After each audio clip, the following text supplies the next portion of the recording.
pesar. Hemoptisis igual cuando hay una lesión a nivel de un punto principal. Y el dolor torácico cuando ya hay compromiso de pared torácica, ¿no? Es decir, ya afecta la pleura, pero estamos en una estabilidad avanzada. También puede haber un síndrome oclusivo de la cava, es decir, síndrome de la cava, donde ustedes saben que se lucha la cara, los brazos, hay marcada circulación colateral y también letra producida por una obstrucción, por la misma masa o por la presencia de ganglios que presentan muy cerca a la desembocadura del canal superior. Esto también habla de que ya la enfermedad está avanzada. El síndrome de Pantoja, como ustedes saben, es la enfermedad del surco superior y que afecta generalmente el ápice, ¿no? El ápice del pulmoncito. Si afecta el ápice, va a comprometer la vértebra, va a comprometer las costillas, la primera, segunda costilla, y ahí también va a comprometer los vasos subclavios, ¿no? Y generalmente muy pegado a la vértebra viaja la vena simpática, ¿no? Por eso también puede condicionar un síndrome de Creutzfeldt vernorforme, ¿no? Eso lo van a realizar posteriormente ustedes. Como dije, la metástasis generalmente es a ganglios, huesos, cerebros, órganos y también huesos colaterales. También existen síndromes paraneoplásicos, ¿no? Se ha visto que el cáncer de pulmón se asocia mucho con la arteria. Cuando ustedes encuentran un paciente que tiene un sodio muy bajo, que no responde a la administración de sodio, entonces tengo que pensar de que puede ser un cáncer de pulmón, cáncer de intestino también. Entonces, eso me hace pensar, me hace incluso pasos previos antes de que aparezca la masa.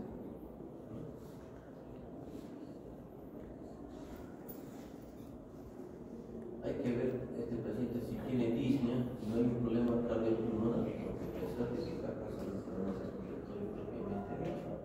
Si el esputo es hemoptoico o hemoptisis, bueno, negro, cuando la lesión está más en un bronquio principal, ¿no? Entonces desde sangre hasta vasos sanguinolentos, ¿no? El dolor osteomuscular y articular en el hombro me hace pensar que debe ser un síndrome de Pantoja. Si tengo atrofia, hipotrofia de los músculos de la mano de igual manera, y eso asociado a síndrome de Horner mucho más todavía, ¿no? Porque el compromiso del plexo, ¿no? Del plexo radial. También puede haber dolor a nivel torácico mortano de la pleura, ¿no? Compromiso del suelo que más me duele esta parte pleural, ¿no? Si hay un dolor torácico es porque hay compromiso de la pleura.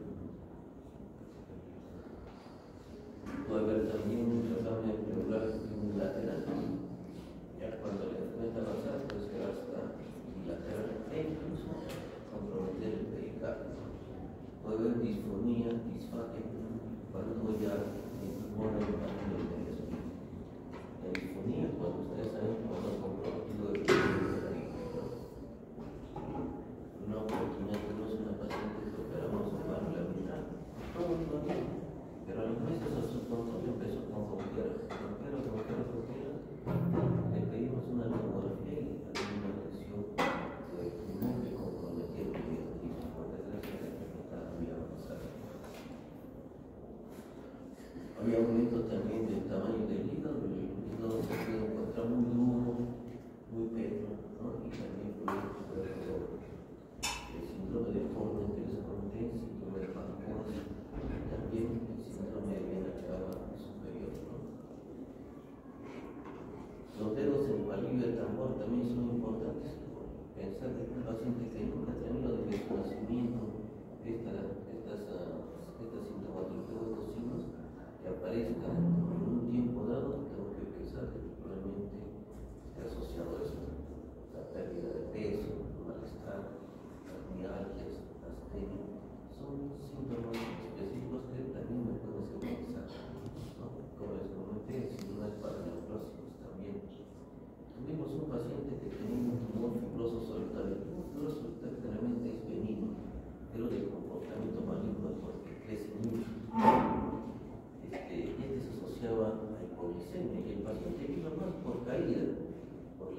se desmayaba y le dosamos la glucosa, estaba en 30, en 20, a mi trabajo dextrosa más 33%, no mejoraba.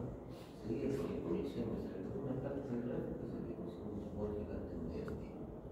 Pero era otro tipo, ¿no? También puede haber fracturas patológicas y, como mencioné, derrame pericárdico también puede haber, ¿no?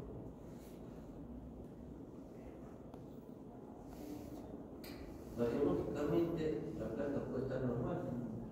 En un paciente que tiene un tumor inicialmente neurogénico, sin a nivel del bronquio, él puede tener la molestia, el caso, ¿no? A veces cuando compromete también el bronquio principal, posteriormente puede haber una dilatación, está comprometiendo el bronquio. Puede haber un nódulo pulmonar. Este nódulo pulmonar está asociado a una imagen que mide menos de 3 centímetros. Si es mucho más, estamos frente a una masa. Importante también conocer las características radiológicas, topográficas de un nódulo pulmonar maligno. Hay un aumento de la opacidad del hilio pulmonar. Hace poco vi a una paciente que tenía dolor de aumento de volumen en el cuello y según un médico que lo había precedido anteriormente, me decía que estaba bien el pulmón, pero sin embargo, siendo un poquito más curioso, se evidenciaba un aumento a nivel del hilio del pulmón izquierdo. Esto me hace pensar que sí, en realidad tenía un tumor, ¿no?, en el pulmón. Y también esta paciente tenía disfonía, con la presencia también de un ganglio supraclavicular, ¿no?, izquierdo. También puede haber atelectasias segmentales, puede haber una atelectasia global. Generalmente cuando tenemos un tumor broncogénico puede haber esto. Los broncogénicos generalmente es el cáncer del dermoide, también puede ser el adenocarcinoma. Sin embargo, el adenocarcinoma también tiene otros comportamientos, puede ser lesiones a nivel periférico. Por eso que cuando tenemos lesiones periféricas tenemos que pensar también que puede ser un tumor por metástasis. Entonces son que se descarte si es primario o secundario por metástasis. Y tengo que descartar que es un adenocarcinoma. Eso también es pregunta de examen.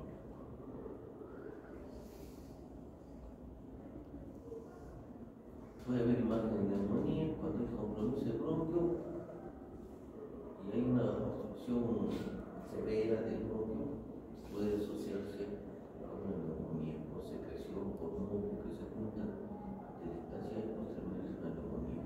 Puede haber derrame pleural, generalmente es unilateral, pero si ya compromete, si ya la enfermedad avanzada, en el estadio 4, puede haber compromiso de ambas pleuras.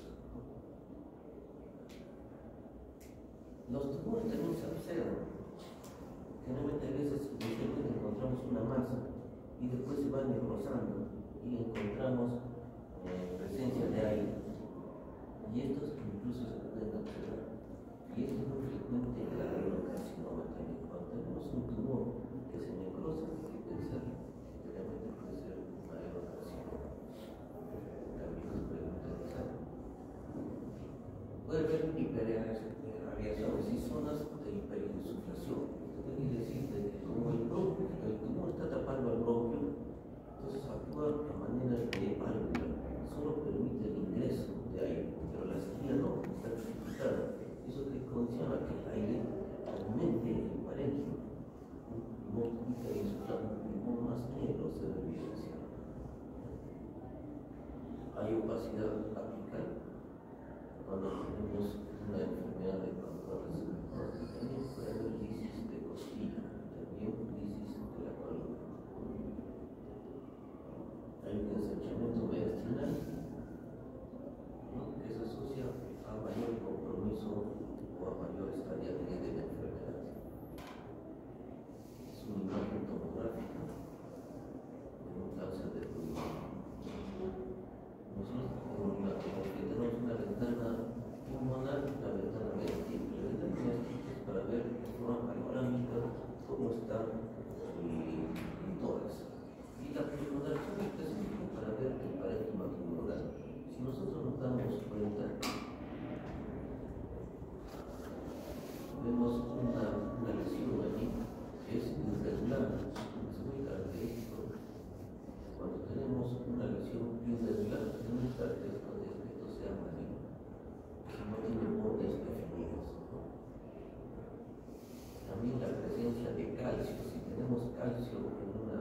no me hablan de que esto puede ser benigno, pero si tenemos calcio en la periferia y a manera de corona radiada irregular, esto tiene que hacer pensar que esto afecta al cáncer. También hay que ver la velocidad del volumen, cuánto aumenta, cuánto duplica su volumen, cuánto tiempo, eso también me hace pensar que puede haber cáncer. Y si es fumador y paciente añoso, mucho más.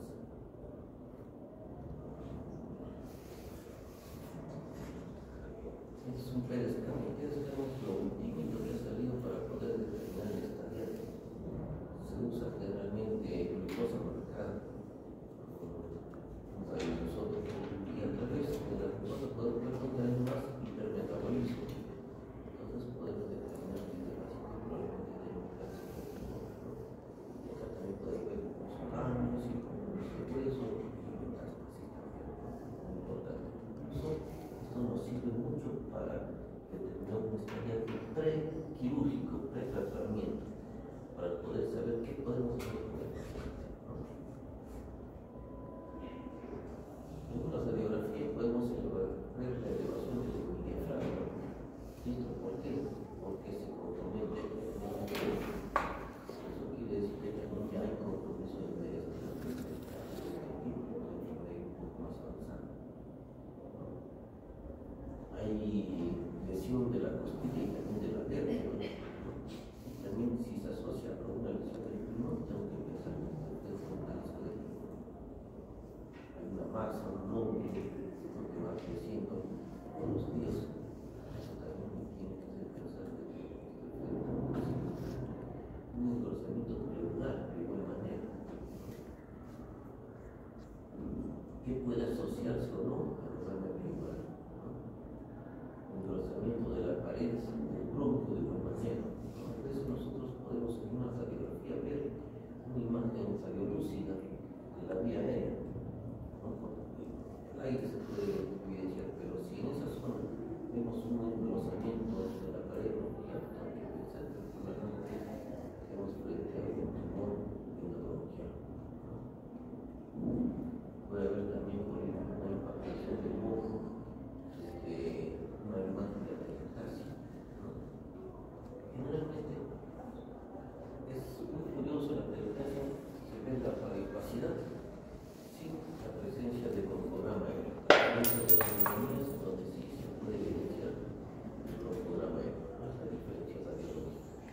Y también puede haber derrame pericárdico, el estrechamiento y la imagen de la silueta cardíaca. Hay diferentes procedimientos para hacer estudios, ¿no? Desde citología, desde el hecho de conocer al paciente y obtener muestra. Eso lo podemos centrifugar y mandar al patólogo. También podemos hacer una microscopía, ya sea con un microscopio flexible o un microscopio rígido, ¿no?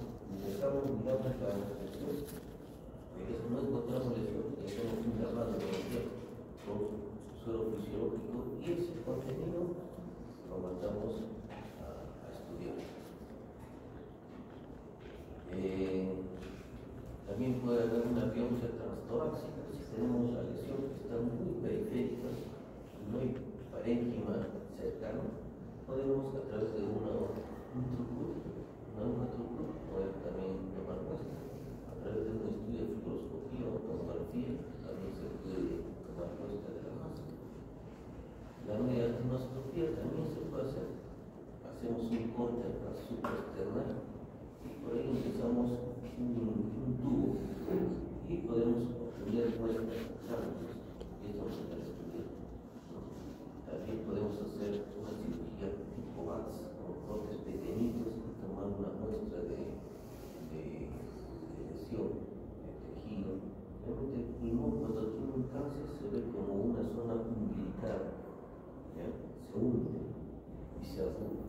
Eso es lo que se puede hacer en maligno.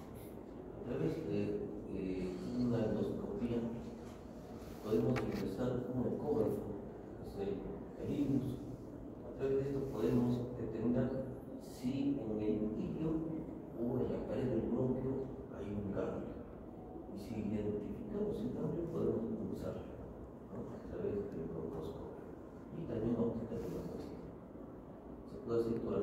vías, como les comenté, con pequeños cortes podemos ingresar y obtener una muestra de pleura o de parénquima pulmonar. Mini toracotomías con cortes pequeños, 5 centímetros, 6 centímetros, muy conocido como VATS, también pueden servir para poder explorar y ver cómo está la cavidad pleural.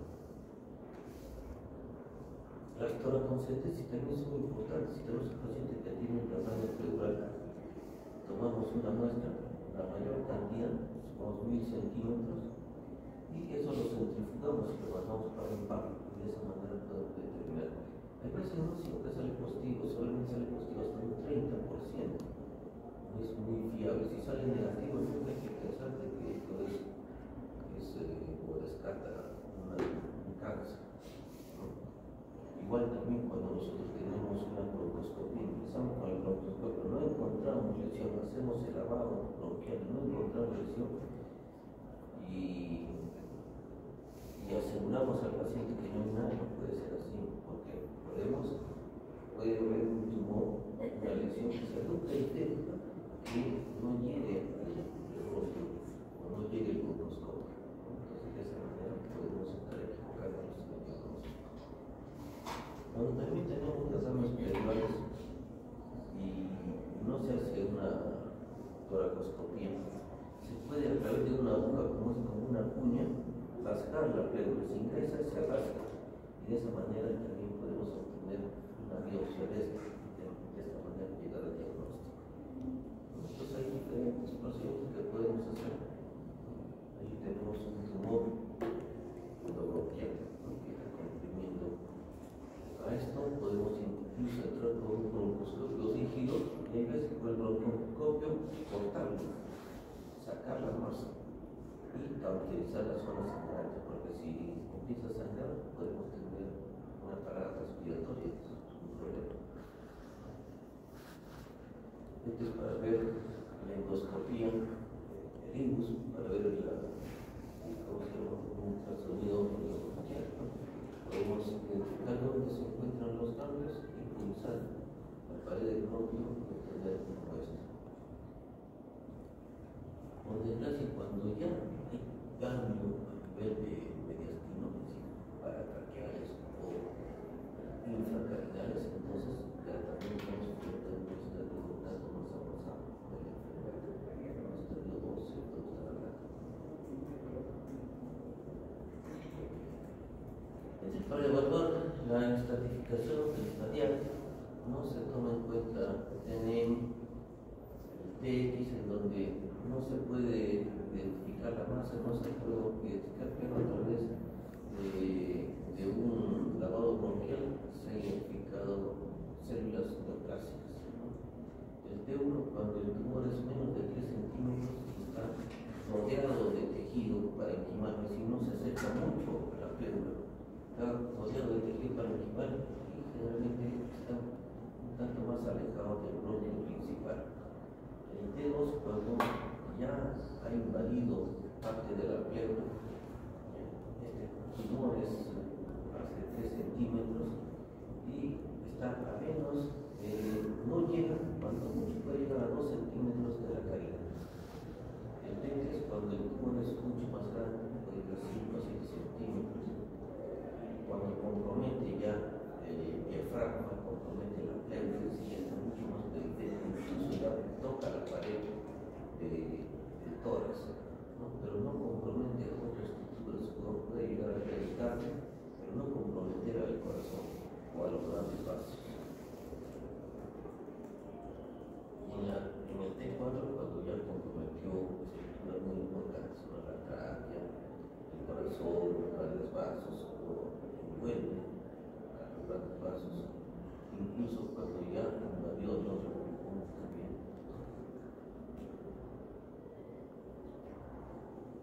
El nódulo, cuando evalúa la presencia de positividad en los ganglios, ¿no? Un cero cuando no hay una lesión, una metástasis.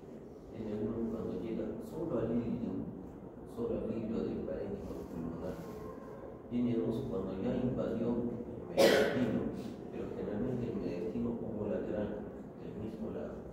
Y también los subcardinales. Y M3 cuando ha invadido ya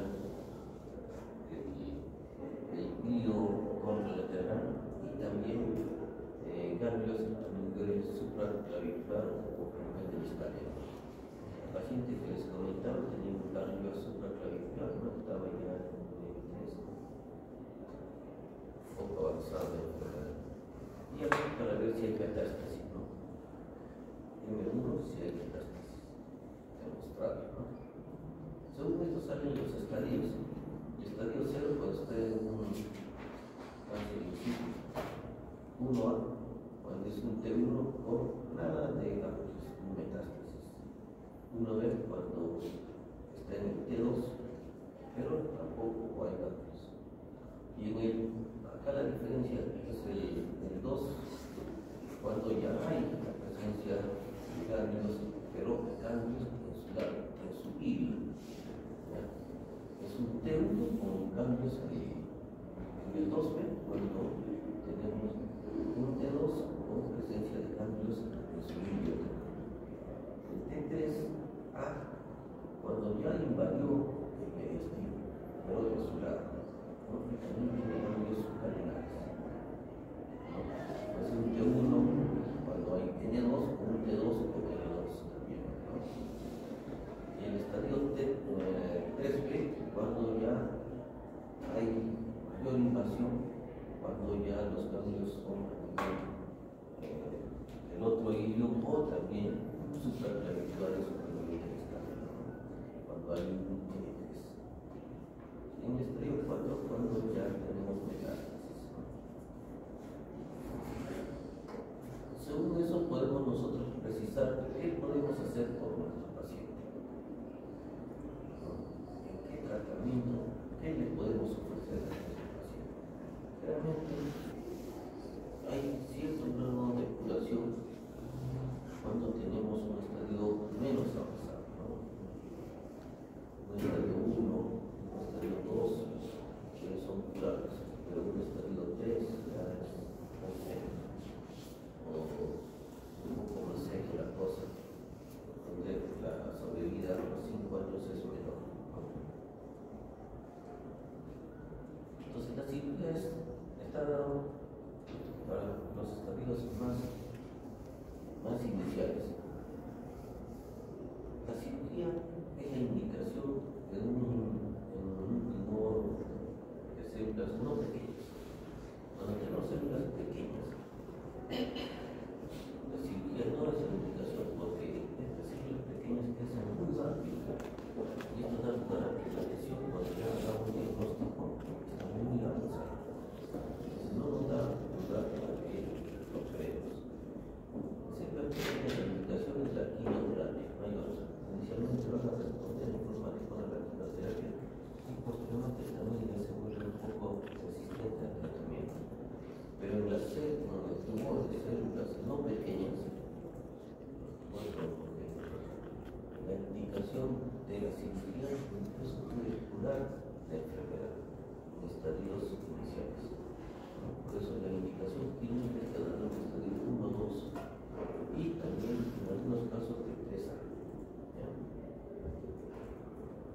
¿Eso qué quiere decir? Cuando los ganglios están a nivel de mediastino. Porque nosotros cuando tenemos un mediastino está muy cerca de nuestras manos, podemos acercar y hacer y retirar todos los ganglios. Es mucho mejor el pronóstico. Los pacientes que tienen enfermedad 2A, 2B y también 3B, lo indicado sería darles antes de la cirugía una terapia con quimioterapia previa antes a la cirugía para ver si esta enfermedad se reduce, se elimina un poquito mejor, ¿no? Entonces, en la enfermedad esa con M2, lo mejor es dar quimioterapia antes de tratamiento. Cuando tenemos enfermos con 3B y un estadio 4, la cirugía es muy excepcional. Solamente es más el tratamiento paliativo, ¿no? Porque la quimioterapia va a radioterapia.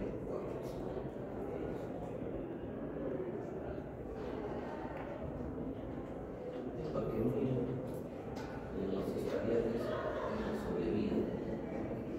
Tenemos un estadio humano de sobrevida a los 5 años 70%. Se ha visto que incluso a los 5 años la sobrevida es del 18%.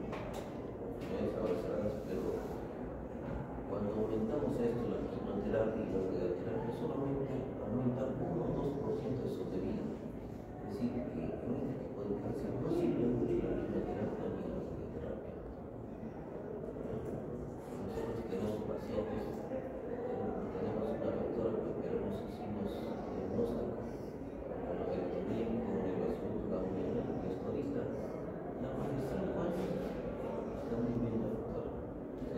Se hacen sus chequeos tomográficos y no hay lesión. Entonces, en estadios iniciales se puede dar tratamiento, incluso se puede considerar hasta cura. Importante la resección quirúrgica. Lo más importante es de que los bordes no haya lesión en el microscopio. Y también no haya la presencia de ganglios en más de una cadena de 6 estaciones ganglionares. Dentro de estas 3 estaciones que sean del medio. Si en estos no hay lesión, la resección es adecuada. Cuando hay síncope, cuando hay lesión a nivel de los márgenes de los canales, no resección segmentaria, que a veces cortamos el parénquima y hay todavía enfermedad. O incluso puede ser de que haya comprometido los lóbulos, la lobectomía inferior y el lóbulo medio también puede estar comprometido. Entonces, en esos casos todavía persiste el enfermedad. Cuando tenemos citología positiva tanto con un desarme pericárdico o con un desarme pleural, tiene que hacer pensar que todavía no necesita totalmente lesión.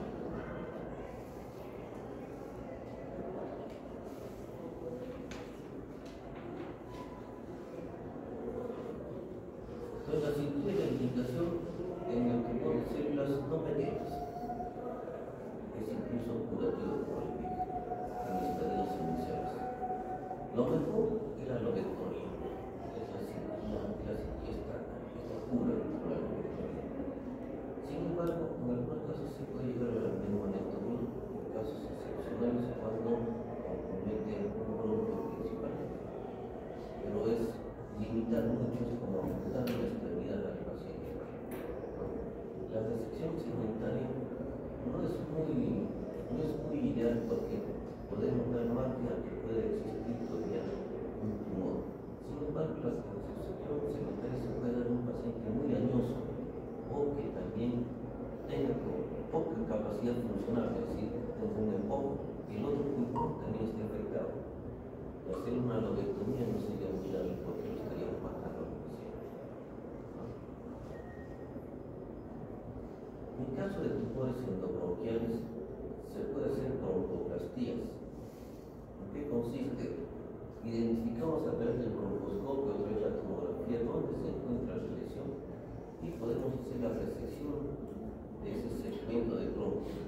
Y la parte distal que está sana, podemos anastomosarlo en la parte proximal y de esa manera dar lugar a que parte del pulmón que se encuentre bien pueda seguir funcionando sin disminuir la capacidad funcional del paciente. Y eso es una resección de Malta o resección de Magnito. A través de una broncooscopía también podemos hacer la resección del tumor cuando la enfermedad está muy avanzada, cuando el paciente tiene mucha crisis. Entonces, en forma paliativa podemos resecar el tumor, puede ser por láser, puede ser a través de fulminación y resecar el tumor y poner un esteroide. De esa manera se le da calidad de vida al paciente. es más o menos lo que les comentaba, una resección segmentaria, un cachito de pulmón. Cuando hay una segmentectomía, estamos llevando los segmentos 1, 2, 3 del lóbulo superior. Una lobectomía cuando es mucho más amplio. Y la neumonectomía cuando nos llevamos todo el país, en casos excepcionales, llegamos a la neumonectomía. Entonces, también es pregunta de examen. ¿Qué estándar? La lobectomía. Este es una cirugía de banquito, de bronquio. Identificamos la lesión a este nivel, donde está el nivel endobronquial. Resecamos el lóbulo superior, que es justo lo que está comprometido, y hacemos posteriormente la anastomosis del bronquio occipital con el distal. De esa manera permitimos que el lóbulo inferior no sea comprometido.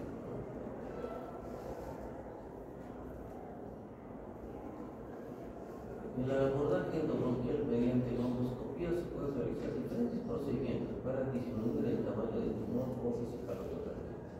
Hay diferentes procedimientos como la criocirugía a través de se congela y se matan las células, se elimina el tejido, electrocauterio a través de fluidización. Podemos también eliminar el tumor a través de láser también. La coagulación con plasma de alcohol de igual manera. Eso que permite que el pulmón, la función del pulmonar no se vea afectada. Y el paciente pueda respirar de forma adecuada. Pues libera la función, incluso en estos casos se puede poner hasta stent, como les comentaba. Eso ayuda mucho a la prevención del paciente. Es un tumor endobronquial. Se ha resecado con diferentes posibilidades.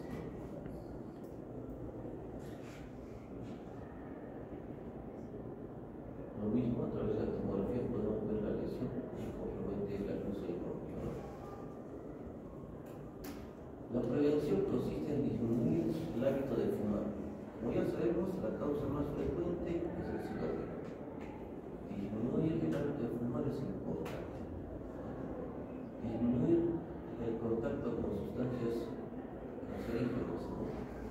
Entonces, exponerse mucho al humo, disminuir también el hecho de estar en trabajos como la mina, de mucho polvo. Se ha visto también que trabajadores obreros de metales como se llama el plomo pueden condicionar también cáncer de trabajadores de ollas de plomo o de acero de igual manera. Pulir al hacer la fundición de estos productos el residuo puede ingresar al bronquio y solucionarte la enfermedad. Si tienes algún familiar que tiene cáncer de pulmón, se me hace recordar que mi papá falleció de cáncer de pulmón y a los 2 años mi tía también tuvo cáncer de pulmón. Fue una hora que ya se le detectó más temprano y se le realizó la lobectomía correspondiente. Hasta ahora ella libre. Pues eso no quiere decir que los familiares van a tener que no hacemos un control periódico. El pronóstico depende del estadio. Generalmente, si es de células no pequeñas, es mucho mejor que de células pequeñas. La sobrevida a los 5 años es más o menos un 18%. Y esta disminuye cuando estamos en un estadio no avanzado. La sobrevida a 5 años va desde el 90% hasta 70% cuando el tumor es menos de 1 centímetro. Y cuando estamos en un estadio 4, la sobrevida es 0. Y en el caso de las células pequeñas, la sobrevida, a diferencia del otro, ya no es 18%, sino disminuye a un 10% a los 5 años. Y generalmente cuando hacemos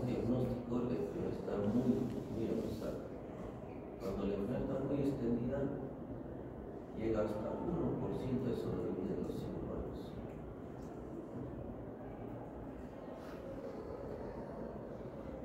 ¿Alguna pregunta, alguna duda?